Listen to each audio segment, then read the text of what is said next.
if I had a studio, would I do self-publishing? Yeah, I'd aim for that. Why? Because exactly like you said, the level of freedom and the ownership. Um,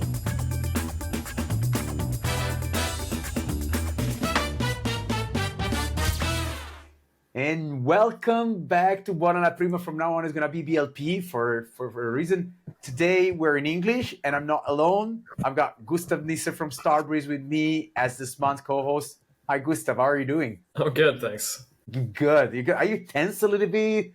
A little bit. It's been a day so far. But it's nice to check out a little bit and have a chat with you. Today, we want to start. Do you self-publish, or do you go looking for a publisher? Sometimes even desperately.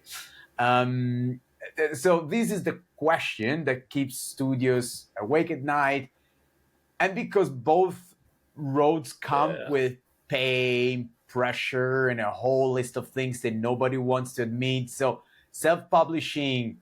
So and also another thing that I talk about this topic multiple times when I go to a conference. It's a kind of a recurring topic, and it kind of like freaks me out that every time we have this, people have a one solution, a one answer, a quick solution that after having it done so many times, I really see that there is no quick solution. It depends on so many and in a myriad of factors. Self-publishing sounds almost romantic because you have freedom, control, owning everything. But the reality is tough because you have no visibility unless you fight for it, no marketing machine behind you, no production safety net.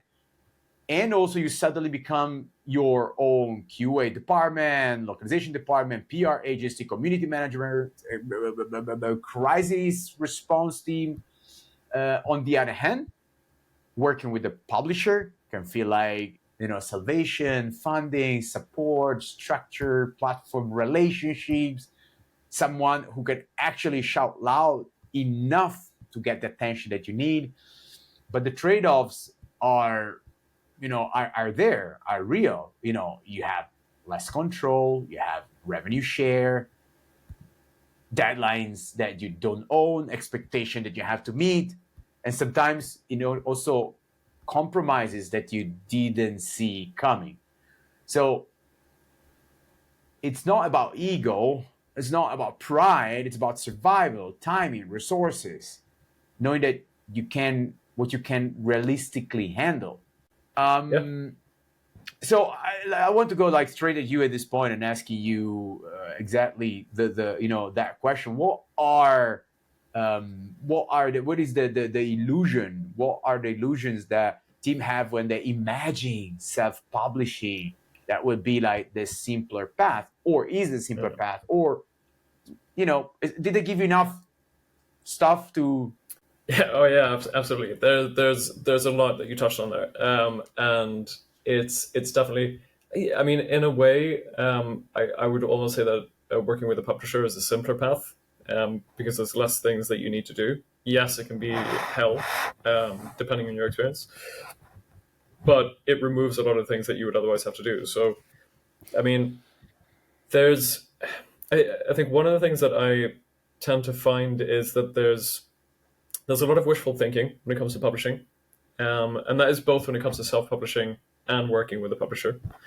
And there's a bit of a Dunning-Kruger effect when it comes to crafts that are far away from the thing that you know best. So what I mean by that is kind of a programmer might have respect for the art team and understand that there's a difference between sort of level environment artist and the character artist, and might have respect for designers and the difference between a level designer and sort of different styles of work. And they may have respect that there may be an understanding that somebody who's been doing this for 10, 20 years or has worked on several different projects or shipped whole projects, they'll be an understanding that this person is going to have a lot of knowledge, a lot of experience. They're going to know this better than me, and I need an artist or I need a designer to cover these things in my game.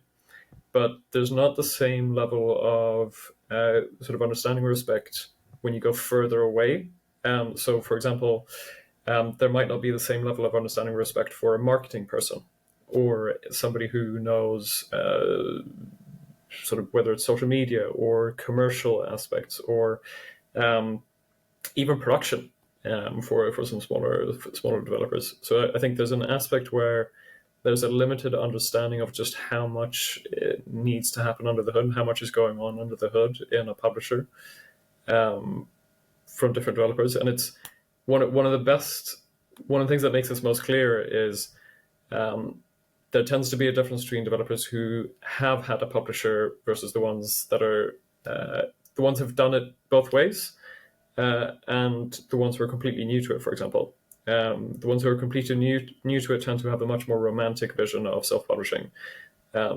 Developers who've been through a couple of different games and have experiences both with and without a publisher, um, they'll have a much more nuanced view of it.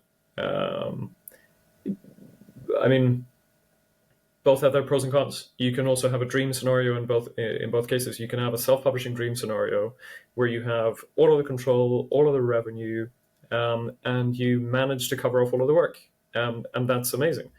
Or you can have a dream publishing scenario. You manage to find a publisher where your values align perfectly. There's a huge amount of support for your creative vision for the game. Maybe you still retain IP control of the game of what you created. So there's lots of developers that have had fantastic publishers to work with as well.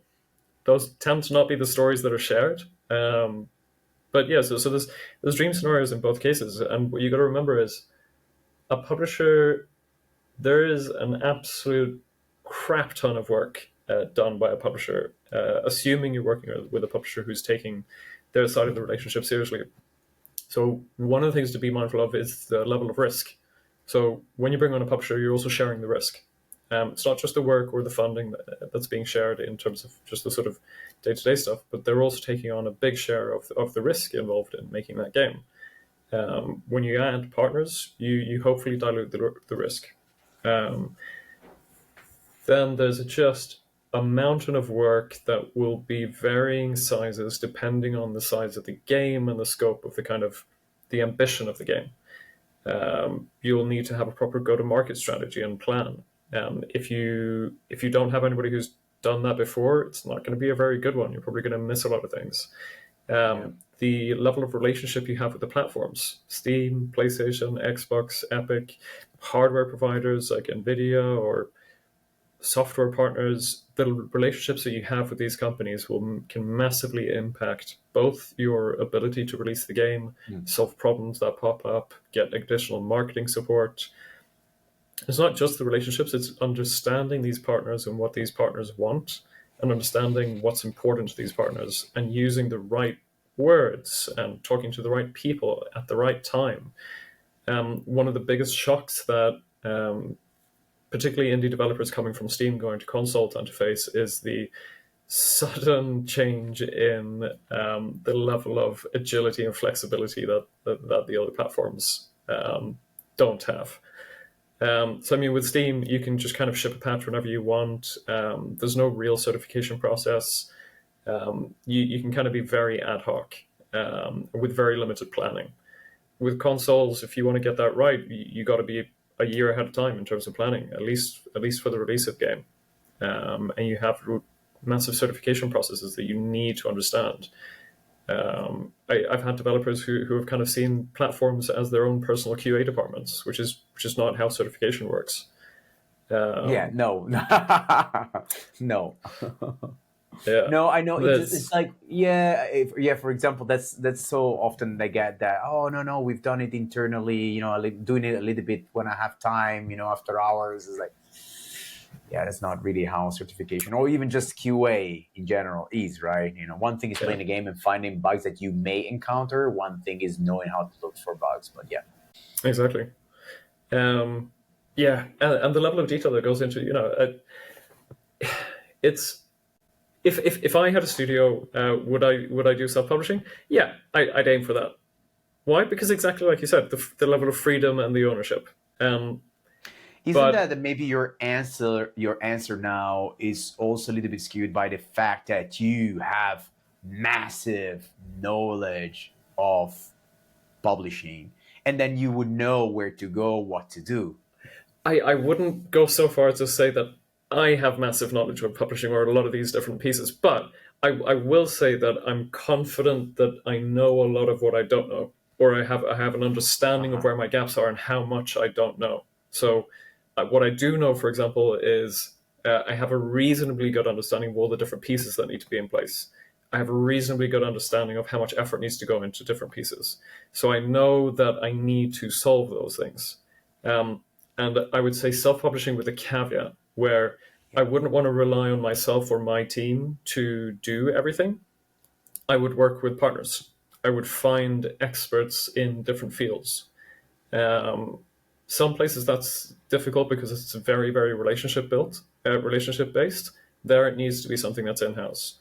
Um, Other things that are more about expertise or delivering a certain amount of work, those are things where I would look to go to partners, so I can keep a relatively small team focused on the game and the key relationships and other key parts, but then just find people that I think are great at what they do, or who we have very very shared values with the core team.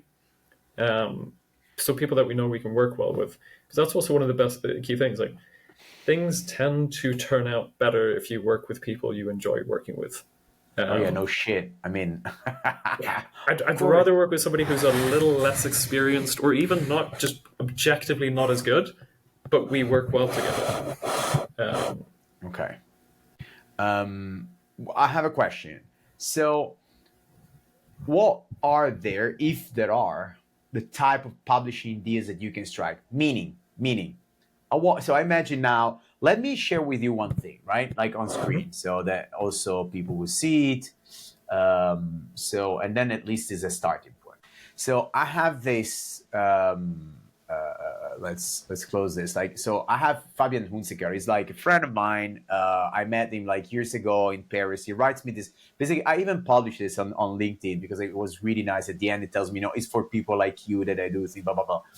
And then, but the interesting part is that it starts here. So this guy published this game finally now after 3.5 years, almost 4 years. That is a really great game. I suggest anytime you check it. It's called Sanatorium. But it tells me the story. 3.5 years ago, I was at this event, and then basically you came by, and then it said, but the thing says it's been an intense 3.5 years trip with a lot of ups and downs, a lot of new things like founding a company, going full indie, and going back to a normal day job, losing the day job, blah blah blah.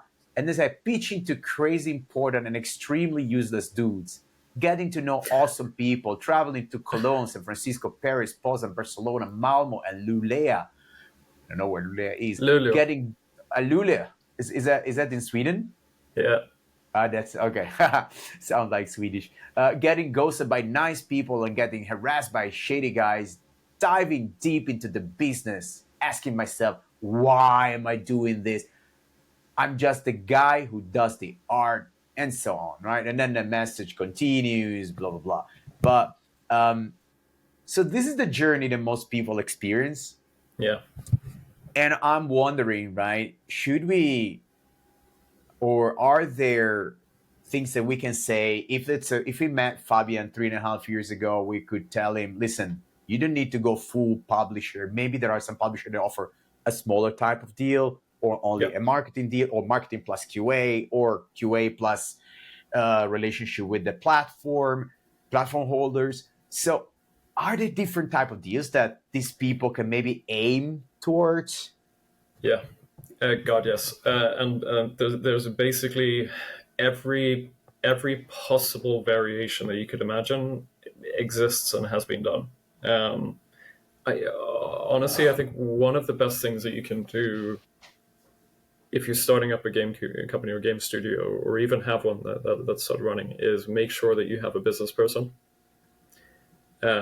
somebody who has been involved on the business side of making games or publishing games, because they'll be able to bring a really, really important set of experiences and kind of maps in their heads as to what are the different levers that can be pulled, what are the different potential companies to be worked with. Somebody like the developer you mentioned coming from art. probably just won't even be familiar with a lot of the potential companies that they could be talking to, because they're just not in their ecosystem or haven't been. So it's going to take them a much more time to find them and get into those conversations. But yeah, like every type of deal, a pure funding deal, a work for hire deal. If you have money, like pay somebody to do the work, the marketing work, the QA work, whatever. Full traditional publishing deal with funding and lots of bells and whistles and all the work. A super partial publishing deal, a super fragmented publishing deal. You could have 8 different publishers, each taking care of a sort of part of the publishing work or part of the Huh. sort of work that ends up landing between developers and publishers. And by that, I mean things like quality assurance, different types of QA, things like localization, things like release management, especially if you're Huh. going towards console. You need a good release manager. Not as important if you're just going on Steam. Um, yeah, there's every variation.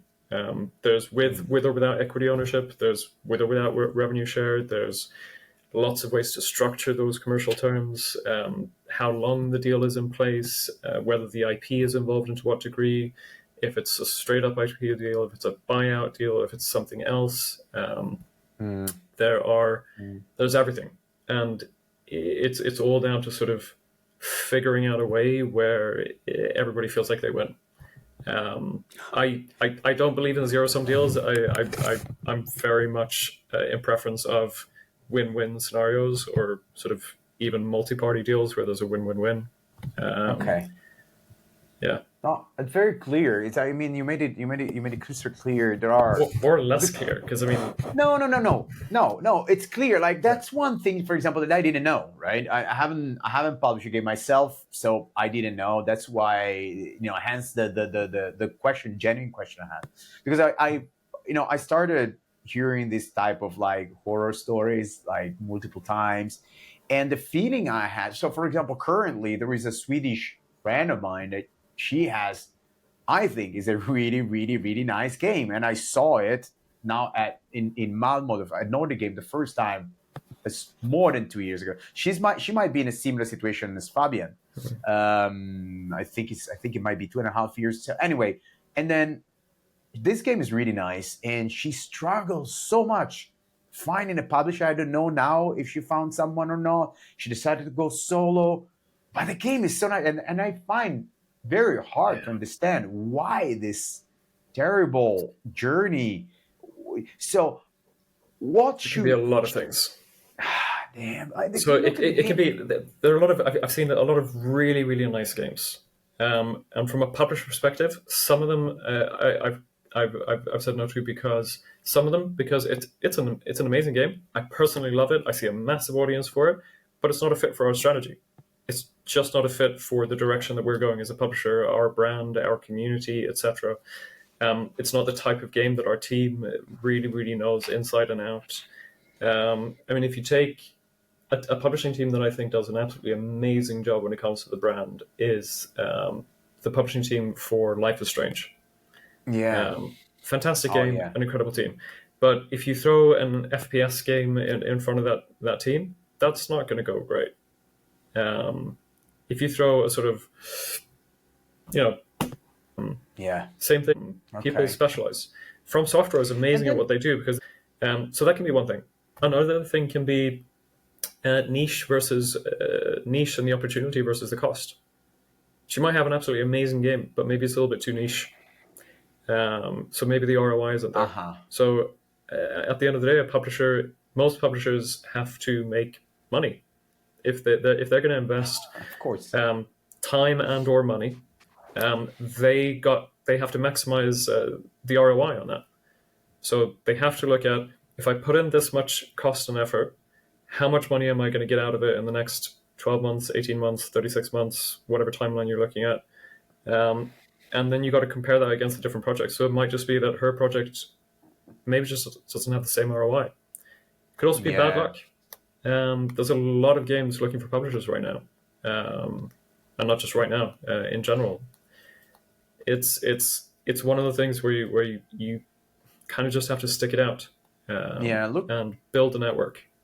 Look at, so for now just like bringing up again this game just Mm. because So the sanatorium, right? I from the very beginning, great art. So basically, it's the idea of the sanatorium where people in I don't know, like early in the 30s, the previous century, playing with cards. Like you need to find their what is like to make that. How do you call it? Like when you decide what they have.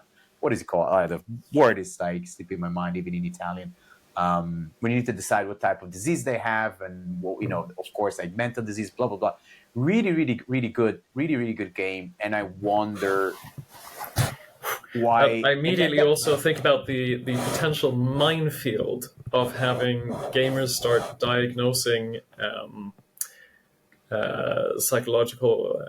Yeah, that can be a bit of a minefield. So depending on the publisher and how brave they okay, are, and exactly what the content of the game is, okay, if you basically are have a game where you're having players diagnose people with psychopathy or with I don't know yeah. how broadly it goes. It That can was be an very interesting. yeah, it was very like scenes. They were always like very crazy, scenarios with their stories. So like it's not nothing that is very very much relatable to Yeah, normal or less, or yeah, people okay, without disease. So it yeah, a was like, little bit more but fantastical. in the same. So let's say one thing. Yeah. But it Let's looks try really cool. to Oh, Like it's really yeah, amazing. When I saw it, that's why, as he wrote in the message, I remember exactly the scene where I yeah, passed in front of. He's like, "Whoo, that's cool graphic. I like it. Like the art is nice. What is it about?" He told me the story. It showed me something. I was like, "Okay, that's really, really, really good." And then it yeah. struck me. But so if I want to release a new, let's say today, let me think. No, this one I can. Let's say I have this ball and I want to make like is a basketball, right? It's from a Danish artist, and I want to make a game about this Mhm. balls and the story, blah blah blah. So, what is that I should? So, let's say that I want to find some publishing deal. Mhm. Is there something that I should know before I deep dive into this research? Should I understand something about myself or about my game first? So, Yes. or the type of publishing that I should, or the type of publisher Yeah. that I should talk to. What are at least like, let's say someone is listening today, like some young bucky, 25, been working on the game, want to look for a publisher. What are the three most important things he needs to understand? Three most important things. You can take your I time. don't We know if I can can boil it we down to can. three, but I'll start talking through some things that are important to understand. Okay. Um, and this will depend very much on the game and the team behind the game. So one of the things is what are your strengths and the strengths of the team? How does the game line up with your strengths? So basically, are you playing to your strengths? Are you creating a product that builds on your strengths? And what do you need? What are you missing? Nobody's an Ubermensch. Nobody can do everything. Okay, there's a few people who've managed to do a lot of things incredibly well. Let's assume you're not one of those. Never assume you are. Um, so Okay, that's a good know one. what your strengths are. Know what your weaknesses are. Make sure that the game is building on your strengths and that you have clear coverage of your weaknesses, or that you have a clear ask to help recover on your weaknesses. In other words, what do you want players who play the game to feel? When a player plays your game, what are you expecting them to feel? What do you want them to feel? That should match with the publisher. So Uh-huh. the feeling that the player has when playing your game, the publisher that you approach should be producing similar feelings in their players with their games. So you want a game that matches the the sort of style or emotional style of the game of the other games that the publisher has. That makes it a much easier sell. Um, you can simplify it as looking at like genre. Genre is a simpler one. If you're making a grand strategy game, go talk to Paradox or Hooded Horse. Um, so make sure that the game that you are making lines up with the publisher from a genre perspective, from a player emotion perspective. That's really important. Is that Um, something also that they can use while pitching? Maybe. Yeah, Like, I mean, absolutely. saying, hey, Yeah. we want this feeling and you generate this feeling. And so we think it's a good match. Yes, absolutely. That helps, but make sure to do it genuinely. I've seen some pitches that have used those words, but it's just been frankly bullshit. Hmm. Because either there's been a horrible misunderstanding in the publisher's existing games and catalog, or it's just a disingenuous thing because they've heard somewhere that it's something that you should do, so they've just tried to butcher it in to make it fit.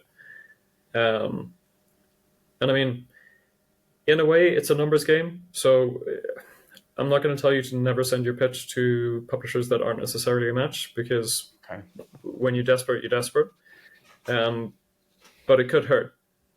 Because for me, for example, if I see a pitch that to me is clearly not a fit for the publisher that I'm with, then I feel that the feeling I get then as a viewer, as an audience, as a potential audience, is that the developer is not really respecting our view, our strategy, our desires, our games, and we're not coming into a good relationship. We're not starting a good relationship then. Whereas if I see if something comes in with a pitch that feels like it really nails, like this is why it's a good fit for the publisher, that makes me happy, because like, okay, cool, you understand me. That makes me also believe that you understand your player and your game. Um, so What? No, that's great. I mean, that's a great advice. Like, I haven't heard an advice like that, and I think, it's for this type of things that I live in, and I do this type of podcast, because like finding those gems, and it's good to hear it. I'm sure there's plenty of people there thinking like, okay, what do I do? And yeah, and that's great. have a prototype. Have a prototype. You can get quite far these games. These days. You can get to a prototype relatively quickly, and it better be polished. If you can't make a polished prototype, I don't think you can make a polished game. Ah, okay. So advice number 2: if you can't make a polished prototype, you won't be able to do, or at least that's a feeling that publisher have. If you can't do this Yeah, properly, how can you make a proper game? So, and others are going to disagree with me. And when I say polished, there, what I don't mean is, for example, art assets, or sort of the fidelity of the game. What I mean there is the gameplay, the general experience. So I mean, if I remember correctly, Deep Rock Galactic Survivors was kind of a pixel based game, but it ran smoothly. Ghost of Tsushima, when it originally launched, now, yeah, completely different budget, but that was a smooth, great gameplay experience from the very first prototype. yeah. Okay. It helps a lot, but everybody's different. Some publishers or financiers will be very, very happy with a super rough prototype that still does a good enough job of communicating the long-term vision. At the end of the day, that's the key thing. If the prototype can really communicate what the end game will be, or the direction that it's going, that's Yeah. the most important thing. Okay. But I think Oh, if you can get it polished so the gameplay feels great, that is a huge thing.